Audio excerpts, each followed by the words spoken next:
Our vision at UpLift is to make the kind of changes so we don't have a situation where the people of the least means in our country don't have access to the basic necessities of life.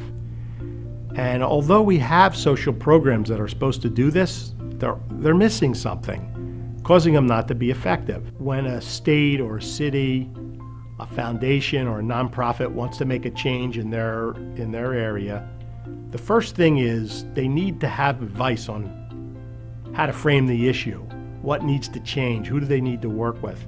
I think one of the obstacles to success is the fact that everyone tries to solve the problem in a vacuum, in a silo, not considering the impact on other people in the system. And I think the true answer is to work together in public-private partnerships in such a way that we're making changes that work for everyone in the system. And often there are differences in each state, in each city. There are cultural differences, often the laws are different.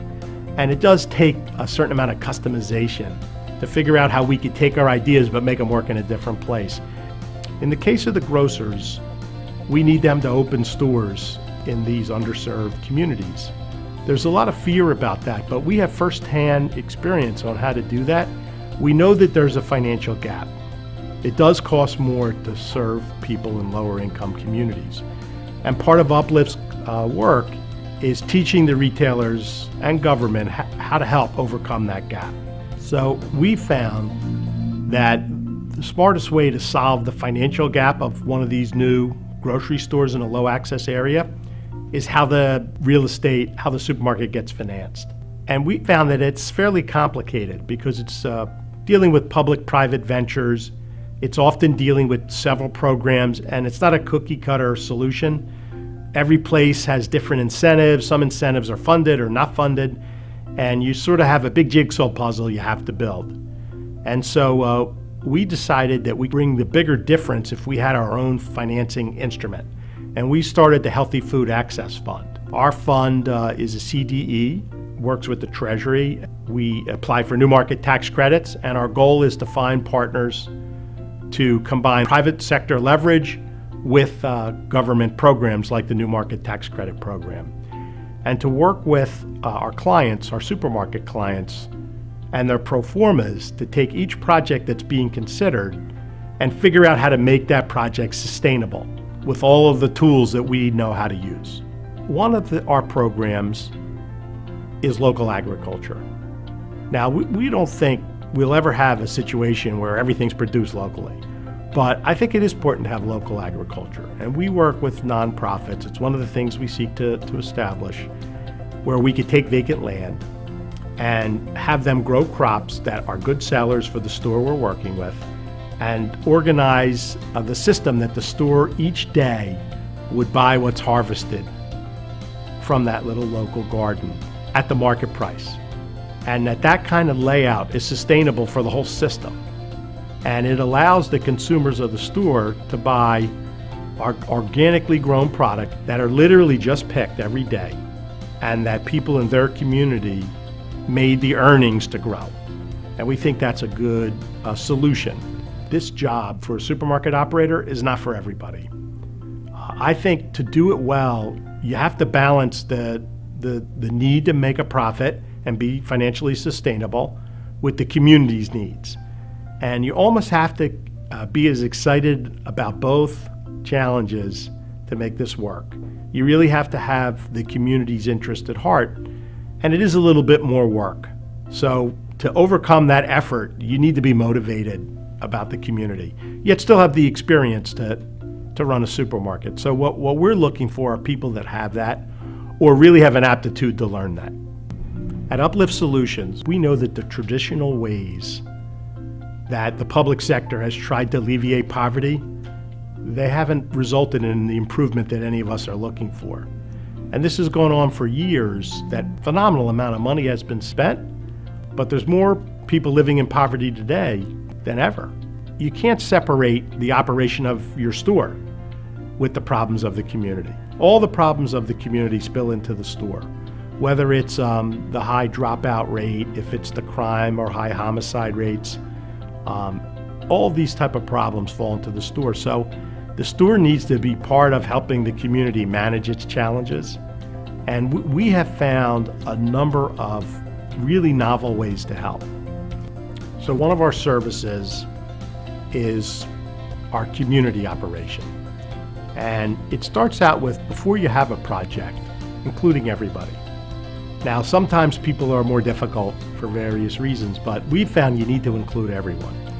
And being comfortable with including everyone is a skill set. And that's a service that we offer to help our retailers and government get all the community leaders together and talk about how we're going to solve this problem together and basically get a buy-in to the kind of changes even the citizens need to make. Because in the past, they might have had bad feelings towards their grocery stores for a lot of legitimate reasons. But for this to work, they can't do that. The store opens up in one of these underserved communities.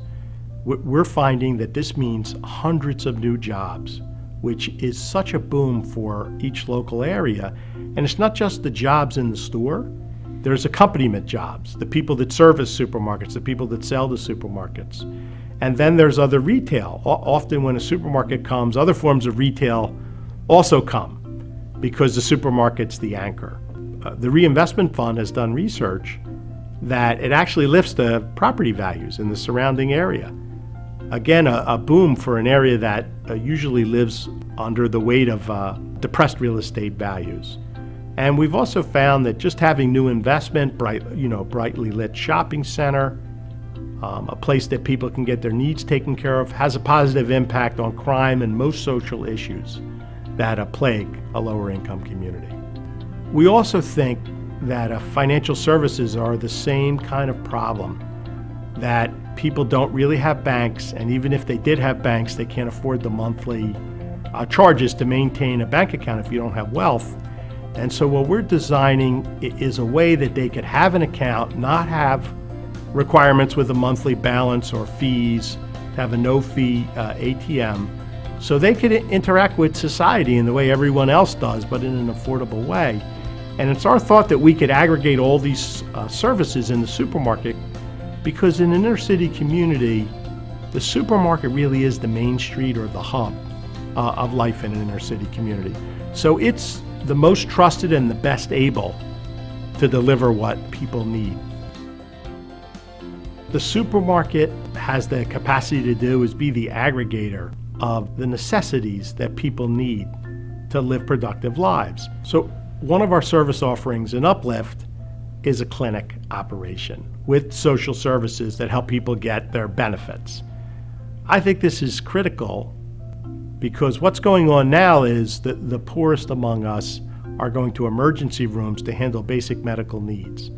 So what that's doing to the system is it's causing long lines in emergency centers where people that have serious ailments or problems are not getting addressed, and it is the most expensive form of healthcare. So our solution takes people's basic health issues and takes it from the most expensive way to the least expensive way. So we think that this is a very important solution to our national healthcare crisis, but also it, again, reinforces the idea as the grocery store is the aggregator and the one-stop shopping for all of the needs that you may have as a person of modest means. Second thing is research and policy. Now, the people who traditionally do research and policy are academic. And what we found is having someone with an entrepreneurial mindset helps to interject new questions that generally don't get asked, because the question isn't what you should do. We all probably know what we should do. It's how do you make it a reality in the real world we live in. And so we have teamed up with a number of institutions to look at the kind of interventions that could occur at retail and manufacturing that could help people make choices to reduce their calorie consumption, to eat a healthier diet. And we think that this is a promising area. We're all connected, whether we like it or not. Rich or poor, we're connected. The problems of a neglected community, they're not leaving. We're not escaping those problems.